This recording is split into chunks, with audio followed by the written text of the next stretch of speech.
você abrir sua Bíblia no segundo livro dos Reis, capítulo 6, a partir do versículo 1. Segundo livro dos Reis, capítulo número 6, a partir do versículo 1.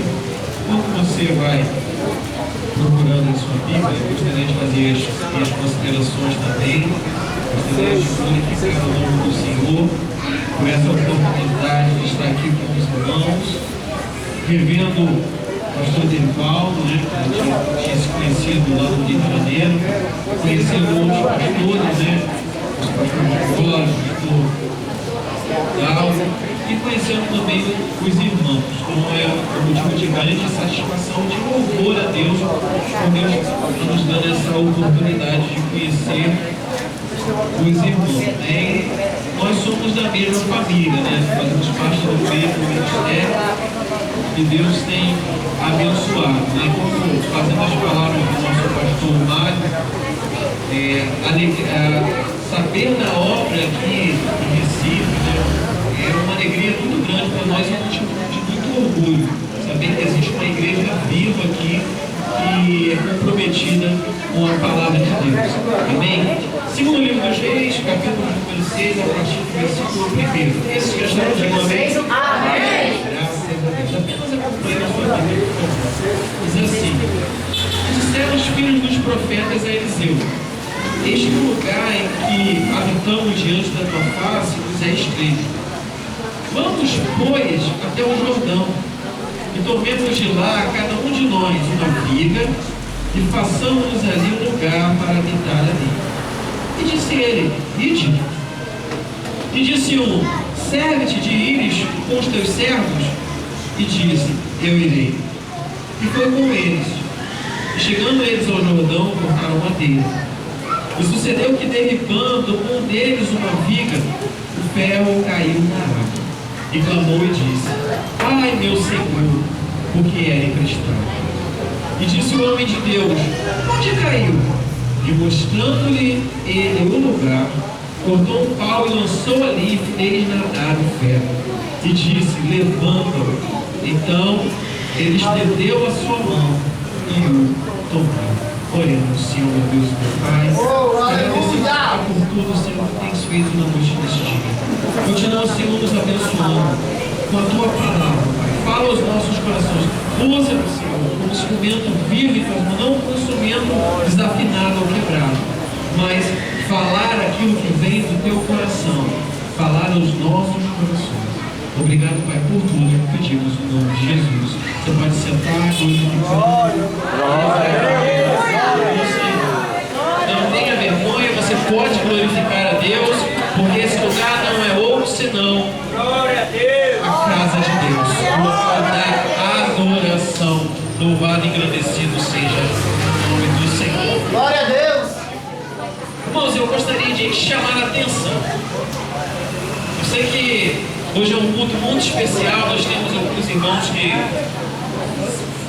serão separados, né, para o trabalho do Senhor. E esses irmãos também chamam a atenção. E grande é essa minha responsabilidade, porque certamente esses irmãos, esses jovens serão separados, poderão ou não se lembrar da palavra deste dia para o seu ministério. Por isso que eu gostaria de fazer uma pergunta, e gostaria que você prestasse atenção. Qual é o tipo de ferramenta que você é na mão de Deus? Você já parou para refletir sobre isso? Que tipo de ferramenta você é? Como você está encaixado, como você está incluído no corpo de Cristo? E é sobre isso que nós vamos falar. Nós vamos falar sobre a ferramenta que Deus usa.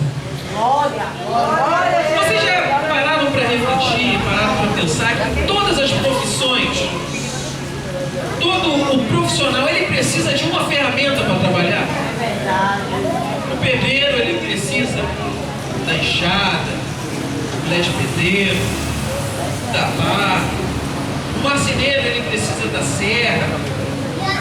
O soldado, ele precisa do seu armamento. Todas as profissões, seja ela qual for, o profissional, ele precisa de uma ferramenta para trabalhar. E essa ferramenta é importantíssima para que aquele profissional ele venha executar o seu trabalho e venha executá-lo com perfeição.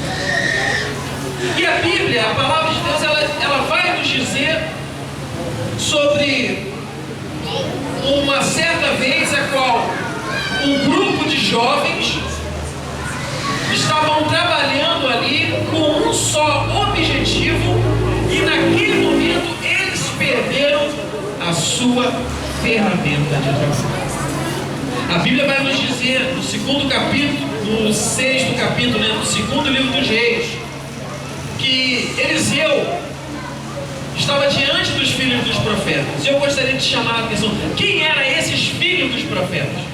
Na minha tradução, na revista corrigida, chama de filho dos profetas. Na revista Almeida e Atualizada, chama de discípulo dos profetas. Mas quem na verdade eram esses filhos ou discípulos dos profetas? Nesse período em Israel, você poderia ser profeta de duas formas. A primeira forma era você estudando para ser profeta, ou seja, você estudava. Essa escola de profetas, ela começa com Samuel. Samuel levanta essa escola de profetas e ali esses homens estudavam para ser profetas, estavam sim para ser profetas. Nós vemos que o profetismo nesse período em Israel, esse profeta que era chamado no hebraico de Nabi, ele fazia parte da corte do rei, ele fazia parte da nobreza e ele servia para mostrar ao rei aquilo que Deus queria para todo o rei. Ou seja, a primeira forma de você ser profeta era você se dedicar, você estudar para ser profeta. E qual era a segunda forma de ser profeta? Era por dom. Ou seja, você recebia o dom de Deus e Deus derramava o seu Espírito sobre você e aí você profetizava, você trazia as palavras de Deus.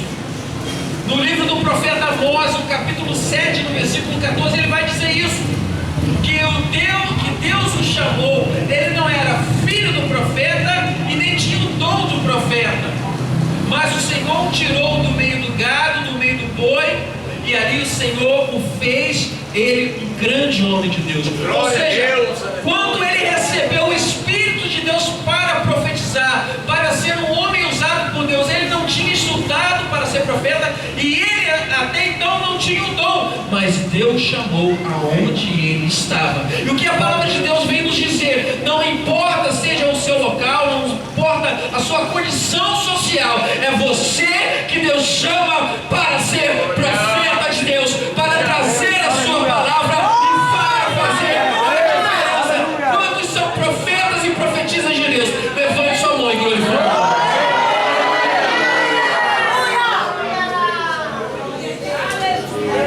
É diante desses homens de Deus, é diante desses homens que tinham um compromisso diante de Deus, um compromisso diante da palavra de Deus, que eles tomam uma atitude. Eles chegam diante de Eliseu. Eliseu era o seu líder, era o seu profeta, mestre, que ensinava ali as coisas concernentes à palavra de Deus. E ele chega e fala assim: homem de Deus, o negócio é o seguinte, a obra aqui está apertada, nós somos muitos aqui, mas está apertado, o negócio é estreito. Vamos fazer o seguinte, o Senhor autoriza a gente a alargar as nossas tendas? Aleluia. E ele chega assim e fala: não, vamos lá, tá tudo bem, vamos alargar. E eles falam: não, o Senhor vem com a gente? Ele: com certeza eu vou com vocês. E a Bíblia vai dizer que eles pegam ali, né? É engraçado que na minha tradução ele não chama de machado, mas chama de ferro, mas nós sabemos que é o machado. E eles vão para ali a beira do Rio Jordão, o Vale do Jordão. E falando um pouquinho do Rio Jordão era aquele rio que ele corta todo Israel. Ele nasce no Monte Hermon, ele faz o mar da Galileia, que não é um mar, é o lago de Tiberite, ou o lago de Genezaré, e ele vem cortando e vai desaguar no Mar Morto. E é interessante que o Rio Jordão, as margens do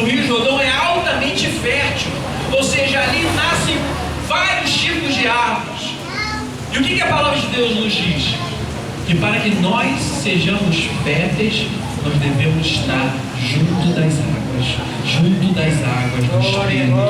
É trabalhando junto das águas do Espírito. É orando, é buscando a face de Deus, que aí nós seremos férteis diante de Deus. E eles começam o seu trabalho, ou seja, para que haja um trabalho, para que haja a obra do Senhor, tem que estar junto da fonte, tem que estar ali bebendo das águas do Espírito. E eles começam a trabalhar, e começam a cortar a madeira. Só que de repente, quando um desses jovens vai cortar a madeira, quando ele traz o machado para trás, o que acontece com o ferro do machado? Ele cai nas águas barrentas do Rio Jordão. Olha só que dificuldade. Aqueles jovens, eles viviam, eles não tinham verba, ou seja, eles viviam de esmolas. Eles não tinham nenhum poder aquisitivo ali. Eles estavam trabalhando com a única ferramenta a qual eles poderiam terminar aquilo que colocaram em seu coração. Só que agora acontece um problema tremendo, um problema terrível. Aquela ferramenta que serviria para eles terminarem o seu trabalho, ela cai agora nas profundezas do Rio Jordão. E a primeira coisa que eles vão perceber, porque eles não tinham o poder aquisitivo, que aquela ferramenta era do cristão. Não era deles, era emprestada, era de uma outra pessoa. Olha só o problema. Eles começaram a fazer uma obra, agora eles não conseguiriam terminar, e pior, eles ainda têm que pagar sobre aquela ferramenta que eles perderam. A primeira coisa que eu gostaria de te dizer, que os seus dons, tudo que você tem, não é seu, é do Senhor. Os seus talentos, um dia você vai prestar conta ao Senhor. Porque assim como Deus te deu, um dia nós prestaremos contas para o Senhor. E nós prestaremos conta para Deus como nós estamos utilizando aquilo que Deus colocou na nossa mão. Aleluia. Jesus ele fala isso na parábola dos talentos. Um ganhou 5, o outro ganhou 2, e o outro ganhou 1. O que tinha 5 ele multiplica para 10, o que tinha 2 multiplica para 4. Agora o que tinha 1, o que ele faz? Ele enterra o seu talento, achando que aquele Senhor ia cobrar dele. E de fato, amados irmãos, tudo que nós temos foi dado por Deus, e Deus prestará conta para nós de tudo aquilo que nós recebemos de Deus. A nossa própria vida é uma dádiva de Deus, a qual Ele, em determinado momento, Ele resgata atrás de nós. Glória a Deus. E agora, dentro dessa dificuldade, como continuar a obra que Deus deu para eles? A primeira coisa que nós devemos aprender aqui nessa passagem é que eles pedem a pessoa certa. Repita comigo: pedir a pessoa certa. Muitas vezes, quando nós estamos na nossa vida, no nosso cotidiano, quando as coisas começam a acontecer errado, quando tudo começa a dar errado, quando as expectativas são frustradas, qual a primeira coisa que nós costumamos fazer? É reclamar. Começamos a reclamar disso, reclamar daquilo. Às vezes falamos o nosso problema para todo mundo, para o vizinho, para todo mundo, para o irmão, até para o cachorro a gente reclama. Só que muitas vezes nós não tomamos uma decisão, não tomamos uma atitude a qual poderia resolver o nosso problema. E que atitude é essa? Reclamar a pessoa certa. E quem pode resolver o nosso problema? Somente Deus pode resolver o nosso problema. Somente Deus ele é capaz de resolver qual seja a dificuldade, porque Deus nos ensina também através da dificuldade.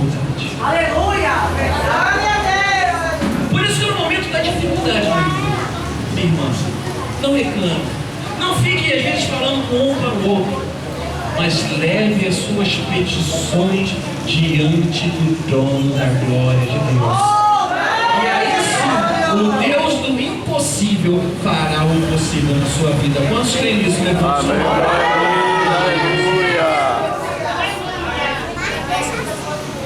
Eles chegaram e falaram para o profeta: ai meu Deus, ele é emprestado. E o profeta chega para eles e fala assim: onde caiu? Cadê? Onde é que caiu o ferro? E a Bíblia diz que eles vão mostrar, mostrando-lhe o lugar. O que a gente aprende com isso, meus irmãos? Primeira coisa, quando nós perdemos algo, nós devemos saber aonde que caiu. Se você perde alguma coisa, você tem que buscar na sua mente: o que eu fiz? Aonde eu perdi? E quando nós falamos disso, nós também falamos de nós, da nossa caminhada cristã, de como nós estamos diante de Deus. Nós estamos vivendo em momentos, um período muito crítico da história da igreja, os momentos finais da história da igreja. Por isso que nós vemos hoje pessoas que, às vezes por coisas pequenas, abandonaram o Senhor. Nós vemos hoje pessoas que hoje não têm mais a alegria inicial da obra de Deus. Não tem mais aquela alegria de estar na obra do Senhor, envolvido, como o pastor falou, sendo firme, constante, sempre abundantes. Muitos se encontram nesse esfriamento espiritual, porque perdeu a alegria de estar na presença de Deus. E o que a Bíblia diz? Que a alegria do Senhor é a nossa força. A alegria do Senhor é a nossa força. Por isso que nós só somos fortes se nós de fato nos entregarmos completamente para a vontade de Deus, para a obra de Deus. E quando nós fazemos isso, Deus não enche com uma alegria, e essa alegria nos faz romper barreiras e fazer a sua obra. Glória a Deus! Quantos na caminhada também não perderam o amor? A Bíblia diz que nos últimos dias o amor de muitos se esfriará. E que amor é esse? Também foi falado aqui. Às vezes, amados, a gente não pode se iludir. Nós não podemos nos iludir de que forma? Tudo que nós fazemos para o Senhor, nós devemos ter essa certeza que não é em vão. O que é em vão? É que não é nada, é nulo, é vazio. Ou seja, Deus é um excelente pagador. E Ele tem o galardão certo para cada um de nós. Mas qual é o problema hoje que muitas vezes nós nos encontramos? Nós às vezes estamos na obra do Senhor e não temos amor. Às vezes fazemos alguma coisa querendo um reconhecimento. Ah, mas ninguém me elogiou. Às vezes fazemos alguma coisa por causa do outro. Mas a palavra amor na Bíblia, ela está vinculada a algo que é, quando diz que Deus amou o mundo, Ele amou com um amor incomparável. Ele ama com amor sem querer nada em troca. É o ato de se doar, de se entregar. Ou seja, quando nós estamos envolvidos com a obra de Deus, quando nós temos amor a Deus e a sua obra, é um ato de entrega e não há algo de querer algo em troca. É adorar a Deus não pelo que Ele nos pode oferecer, mas sim pelo que Ele é. E Ele é Deus, e Ele é todo poderoso, é o Criador dos céus e da terra. Ele está conosco.